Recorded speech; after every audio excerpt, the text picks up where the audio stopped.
Hey, what's up guys? Today in this video, I'm going to be showing you how to go about adding post-production to your metal mixes.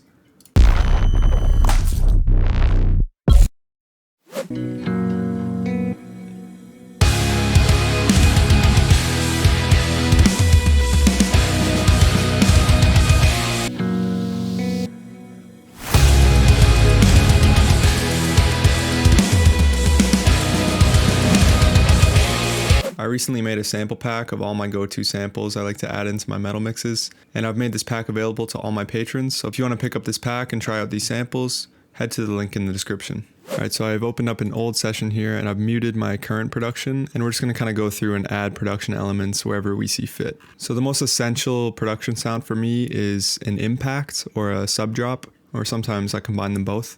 So I'm going to go about adding that to this song.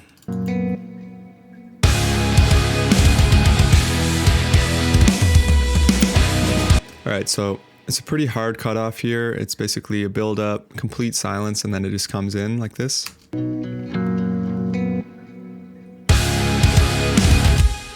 So what I'm looking to do is kind of smooth that transition and add some impact and energy. So what I'll do first is go into my media pool, favorites, here's the Grimsy metal production pack, and I'm going to go pull in an impact first. I really like this shortcake one. Alright, so the yellow folder is all our new production stuff. So when you bring in a sample like this, it's very important that the loudest part of the transient is aligned with the downbeat. So how we're going to do that, I'm going to turn off snap, just hit J on my keyboard, and we can kind of make this a bit bigger so we can see. Sometimes the transient can be tough to pinpoint. Another good tip is you just double click and you can kind of see an amplified waveform here. And that looks to be about right on. This part's the loudest, but it looks like the sub kind of rattle. So I think this is the actual like clack of the impact.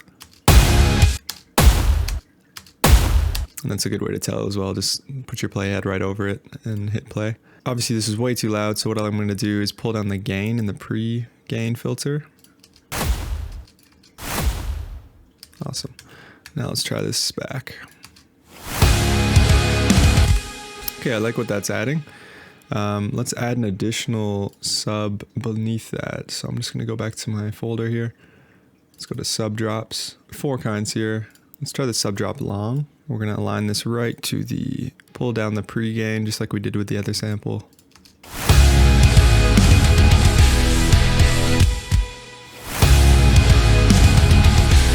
It sounded good. This is a bit long, so what I'm going to do is actually time stretch it a little bit.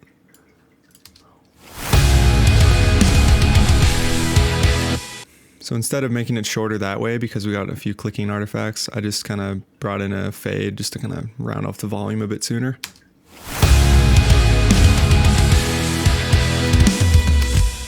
Alright, cool. So let's try a little riser now to build some tension. So we're going to try this white noise riser. So with these, you can kind of just pop them in, chop it off, and you can kind of adjust the length just by manually dragging the start point. And I always like to add a nice fade here so that it slowly fades in. Again, it's way too loud, so let's just pull it down like 10 dB.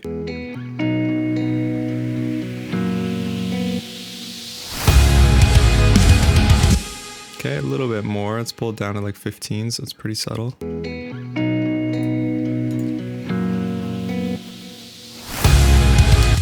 Okay, so I kind of like what that's doing. I think it would make more sense if it ended right here with the guitar.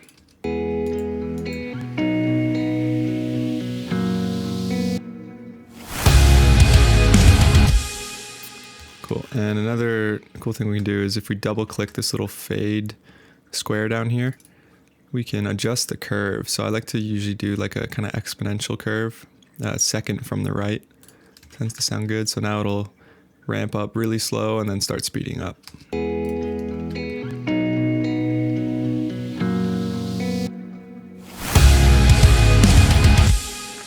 Maybe let's flatten that out just a little bit.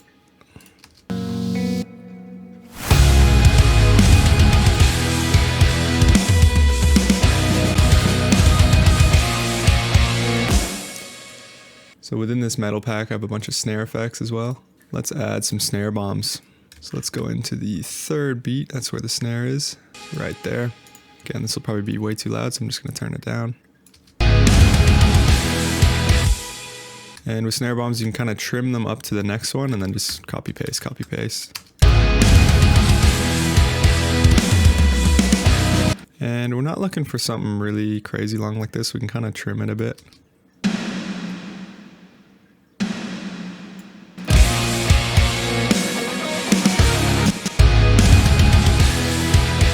And another cool tip with the snare bombs is sometimes there's a transient still kind of left in there, which might be causing phase issues. So we can grab all of them and then hold Control-Alt and then just kind of slip edit it a bit to the left so that the transient's now fully cut off. And in that case, you won't run into any phase problems.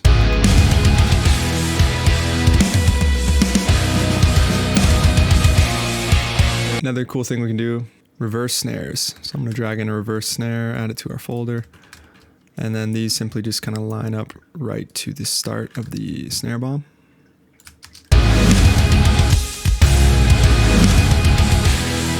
And then with these, I find it's cool. They typically sound really good on the third repetition of a riff. I guess it'd be right here.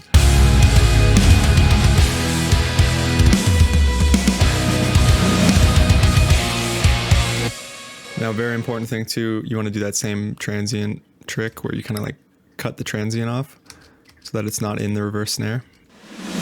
You hear that little blip at the end, you always want to get rid of that. There we go. Probably turn this up a bit.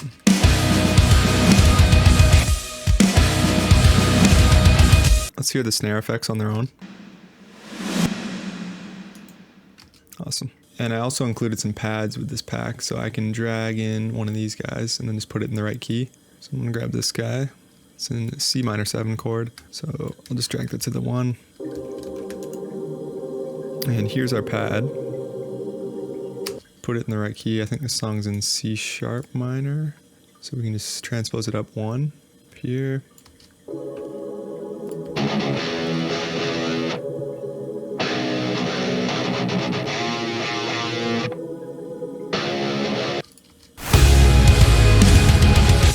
Then with this pad, I'm just going to kind of cut out some of the low end. Good little trick for pads, put some Valhalla shimmer.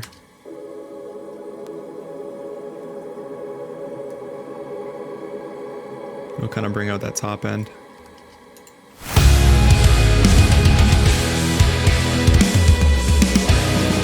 Another tip with these pads, a pretty common problem is you throw a big reverb on it like this and the reverb takes a while to kind of kick into full maximum volume. So what you can do is render this in place and then you can kind of actually visually see that how it starts off pretty quiet. So in that case, we just want to grab over here and move it over so that we're at full volume. Just like that, cut some of the lows again, boost some more highs so that we get that airy quality.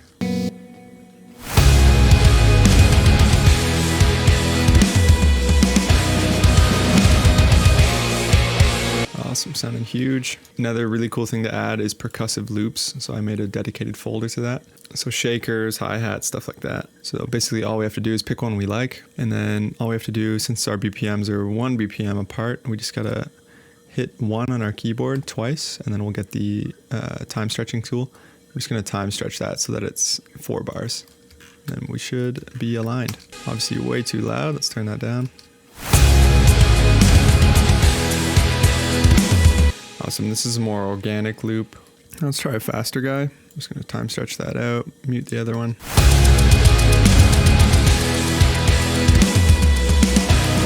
Awesome, and I think this one's fitting the vibe a bit better. It's more of like a kind of fake trap hi-hat, just played really fast.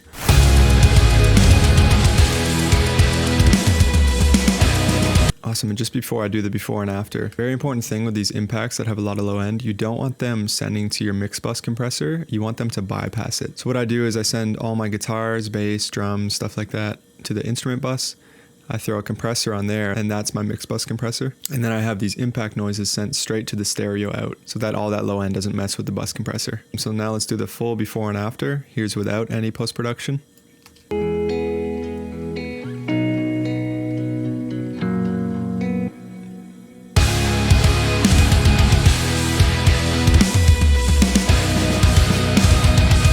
And now with the post-production.